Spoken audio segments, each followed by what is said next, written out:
ilagay ang red bell pepper. Mitos. Tapos ilagay yung sarap.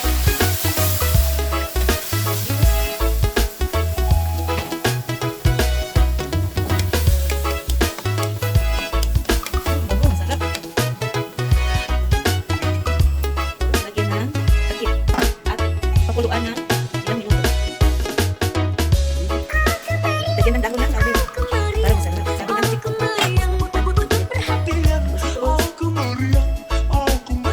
chick.